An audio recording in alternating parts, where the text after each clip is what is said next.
Have you ever stopped to really think about communication? I mean, the incredible complexity that's hidden in just the simplest things we say every day. Hmm. We say hello, we order coffee, we uh, explain how we feel, often without a second thought. Right. It's almost automatic. Exactly. Yeah. But what if those everyday phrases are actually like a universal code, Mm. a kind of blueprint for how we structure our lives, no matter where we are or what language we speak? That's a really interesting way to frame it. Well, today we're doing a deep dive using a pretty unexpected source, actually. Yeah. It's an English learning guide designed for total beginners. Okay. Now, our mission isn't really to learn English today, No. but more to unpack this guide as like a map of universal human experience. Hmm. We want to pull out the core ideas about how we organize our days, how we interact with the world around us, connect with people. And just get our basic needs met. Precisely. We're exploring what this basic language stuff reveals about the essential patterns of daily life, the things that go beyond language itself. I'm actually really curious to see what we find in these, everyday scenarios. And that's the key, I think. By looking closely at this seemingly simple learning material, we're not just seeing vocabulary lists. Right. We're getting a much deeper feel for the logic, the necessity behind these common phrases. Why are these the first things any language learner has to master? Yeah, why these specific ones? Because they are, in a very real way, the universal keys. They unlock a functional daily life. We'll look at not just what people say, but why these particular ways of communicating are so fundamental. Okay, let's dive in then. So the resource kicks off quite logically, Mm. right at home. Makes sense. Start where the day starts. Yeah, it sets the stage with the daily home routine. And it gives this list of core actions that honestly feel instantly familiar. Wake up, make the bed, Standard stuff. brush my teeth, take a shower, have breakfast, uh, wash the dishes, and clean the room. The basics of just managing yourself and your space. And the sentences are really simple, very direct. I wake up at 7 every morning, I brush my teeth and take a shower, I have breakfast with my family, and, I clean my room every weekend. What's fascinating here isn't just that people everywhere do these things. It's how these simple phrases, often starting with I, establish a sense of personal agency. Right, the I focus. Yeah, and a sort of temporal order right from the get-go. They quietly emphasize that universal human need for routine, for some control over our immediate environment. Huh. Yeah. I hadn't thought about the I part quite like that. This sequence of actions, often tied to time, like at 7, it reflects a cognitive structure. It helps us shift from resting to being active. It's interesting, though, because in some cultures, while the actions are the same, Uh-huh. the way you'd talk about them might be more communal. Maybe you'd focus more on the shared family breakfast rather than just, I have breakfast at 7. Yeah. So the cultural lens can subtly shift that emphasis on individual responsibility. That's a great point about the cultural lens on the I. It really makes you reflect, doesn't it? Like, what time do you, listening now, usually start your day? Do you have a set routine? How do you even think about it or describe it? Exactly. These basic questions define our personal space, the structure of our morning, really, no matter the language. It's the blueprint for self-management. Okay, so we've got that internal rhythm set. What happens when we step outside, when that meets the external world? Right, the next logical step. Our guide moves us from that personal bubble into navigating the wider community. This whole section is about outside daily life activities. Practical interactions. Yeah, we get phrases like go shopping, take the bus, buy groceries, walk to the park, visit a friend, post a letter, go to the bank. Very action-oriented. The stuff you need to do to function in society. And the examples ground us right away in practicalities. I go shopping every Saturday. I take the bus to work. I buy groceries from the supermarket. I walk to the park in the evening. Things like that. And this immediately highlights those fundamental social and commercial interactions that sustain us. When we say something like, I need to buy rice, bread, and milk, we're doing more than just listing items. That's so. Well, linguistically, that's a speech act. You're stating a need, maybe making a request within a specific context, usually shopping. It's not just info. It's enacting a social transaction. Okay, yeah, I see that. And the language here tends to be very direct, very efficient, because the goal is clear. Get the task done. Whether it's transport, buying things, running errands, there's a pragmatic need driving it. Language is the tool for navigating that efficiently. Absolutely. And the guide even includes a little dialogue for this kind of thing. Like one person asks, hi, David, where are you going? Simple greeting. And David says, hi, Emma, I'm going shopping. Then Emma asks, what are you buying? And they answer, I need to buy rice, bread, and milk. Straight to the point. It really shows how this direct communication isn't just about your own needs, but also how we sort of orient ourselves and others in shared public space. Right. It's about making our actions understandable within the community, being seen, being understood. Okay, so we've covered personal routines, we've covered practical errands, but what about, the deeper human stuff? Yeah. Connection. Ah, yes. Beyond just function. Humans need interaction, right?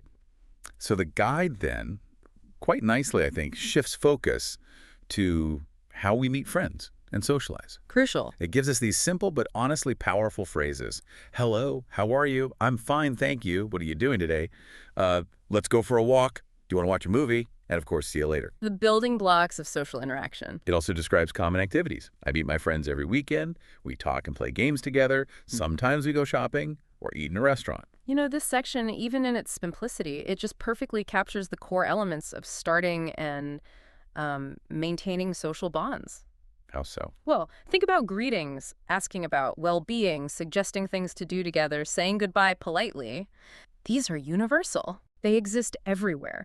And they aren't just about swapping facts. Linguists call this phatic communication. Phatic. Okay. Yeah, it's language used mainly to establish or maintain social contact rather than to convey, like, deep information.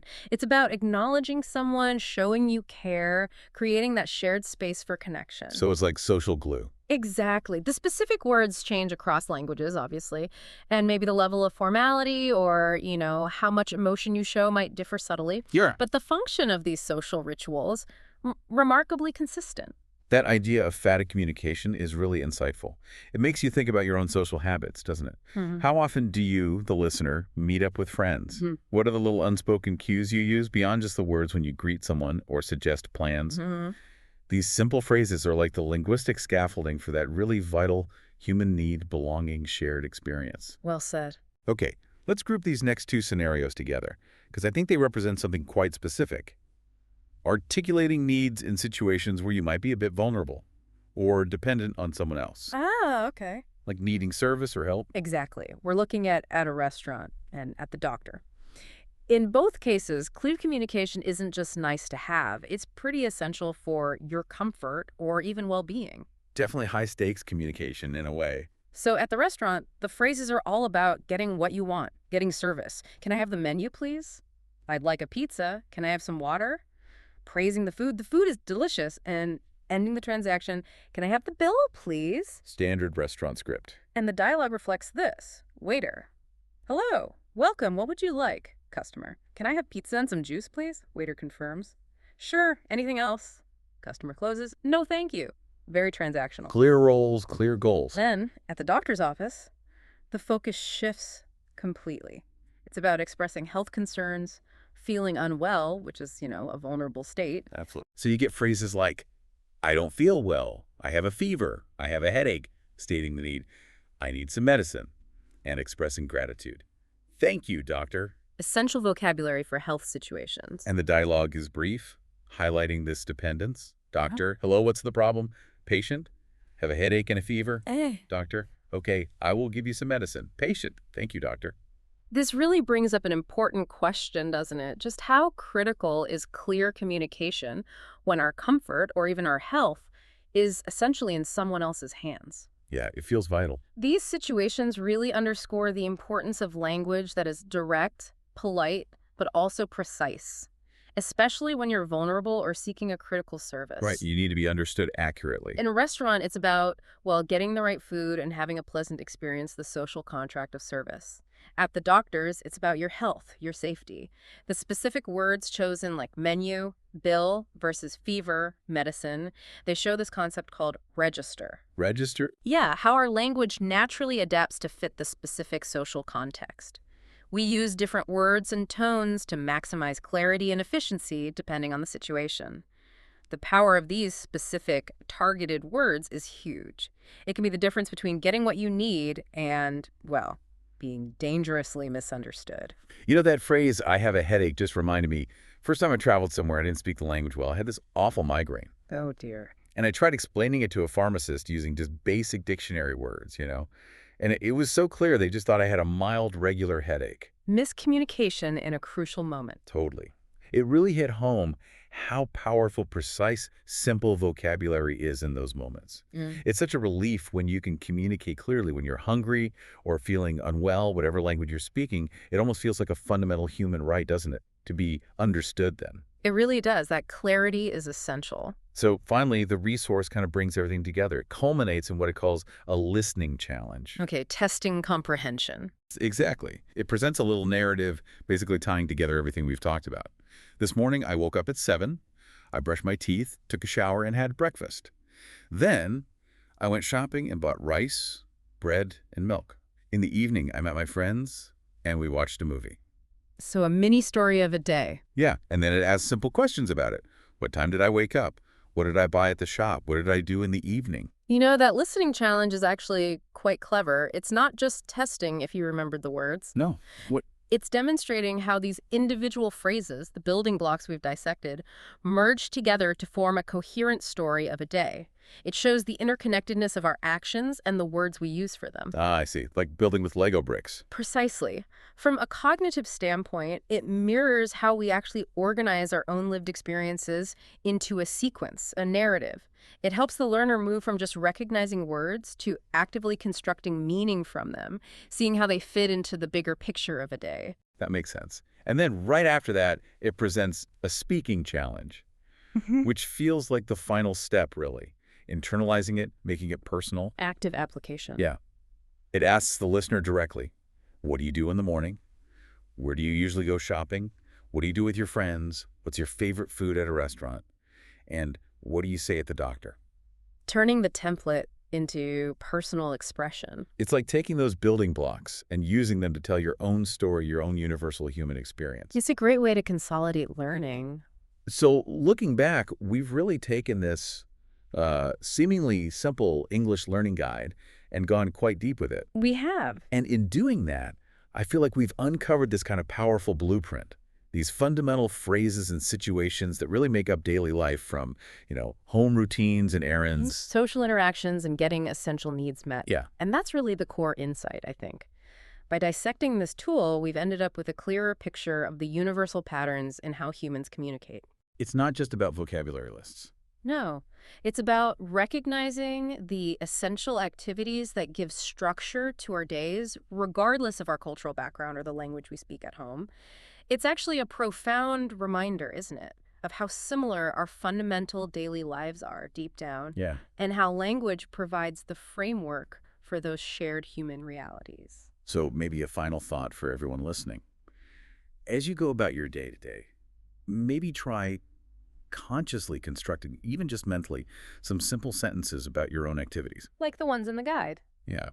See if it deepens your appreciation for the structure of your own life.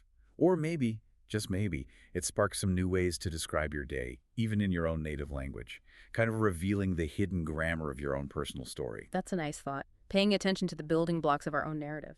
Well, thank you for joining us on this deep dive. It's been fascinating exploring the surprising wisdom hidden in just the basics of everyday communication. It certainly has. Thanks for exploring it with me.